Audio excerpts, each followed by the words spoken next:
Alors nous sommes dans la dernière, ligne droite, ici concernant l'attribution, du rôle de référent identito-vigilance, donc référent INS, RINS, attribué donc au RPEN.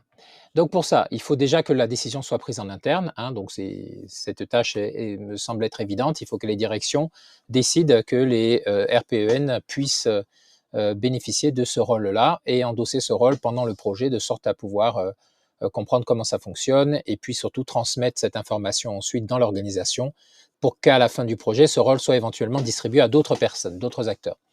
Donc, pour pouvoir officialiser ça, il va falloir envoyer un email à la CRIV, au service de la CRIV, qui est un service de ESEA, le GRADES qui nous accompagne, le GRADES Nouvelle-Aquitaine.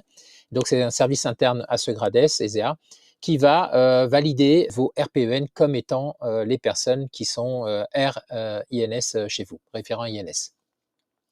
Et donc, il va falloir donner leur nom, leur prénom, leur fonction, le finesse de la structure, donc fonction téléphone et mail des différents RPEN et le finesse de la structure. Donc, ça donne, je vous montre un exemple, ça donne un email de la sorte. Hein. Voilà, bonjour, fait par la direction, je souhaite déclarer 3 personnes ou 4, enfin, qui seront référents identito-vigilance pour notre structure et de ce fait bénéficier de la formation prévue par vos services. Et puis là, voilà, vous nommez les personnes avec la fonction, l'adresse email et le numéro de téléphone. Voilà, vous rappelez le finesse de la structure et puis tout simplement. Et en réponse, vous allez recevoir assez rapidement, hein, il le traite assez vite, sous 24 à 48 heures, vous allez recevoir un mail de retour disant que ces personnes ont bel et bien été enregistrées comme référents INS. Dès lors qu'ils sont enregistrés comme référents INS, vous allez pouvoir leur demander de suivre l'une ou l'autre des séances de formation obligatoire sur le site internet de la CRIV. Alors, il y a 2 sessions qui sont prévues le 18 septembre et le 14 octobre. Donc, cette formalité, vous pouvez la faire le plus rapidement possible. Vous n'avez pas besoin d'attendre que vos RPEN soient mandataires, gestionnaires RPPS, etc. Vous pouvez faire toutes ces 3 enrôlements hein, en parallèle. Hein. C'est bien pour ça que j'ai fait des liens comme ça parallèles. Vous pouvez faire tout ça en même temps. Vous n'avez pas besoin de passer de façon séquentielle jusqu'à attendre la fin de chacune des voies pour lancer les suivantes. Hein.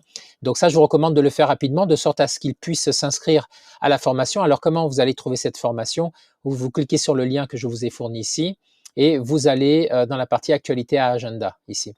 Et dans actualité à agenda, vous voyez que vous avez les webinaires ici, le 18 septembre, de formation des référents, un le 14 octobre, vous en avez un le 20 novembre aussi qui est prévu. Et donc, vous vous inscrivez. Alors, pour s'inscrire, il suffit de cliquer sur le lien s'inscrire ici. Et là, vous allez pouvoir remplir le nom, le prénom, l'adresse, la structure, la fonction, le numéro de téléphone, le code postal, et puis cocher tout ça pour cliquer s'inscrire maintenant. Donc, chacun des RPEN va pouvoir s'inscrire ensuite à partir du moment où vous les avez déclarés par email, hein, donc comme on a dit, envoyés à ESEA, et ils vont pouvoir suivre leur formation à ce moment-là. Voilà, donc je le rappelle, hein, ça vous pouvez déclencher cette ligne hein, sans tarder, puisqu'il n'y a vraiment rien à faire, c'est juste une déclaration en envoyant un email, et puis ensuite s'inscrire formellement à la formation obligatoire pour la séquence. Vous pouvez le faire finalement dès le début de vos démarches ici d'installation des RPEN, hein, ça se fait assez rapidement. Voilà.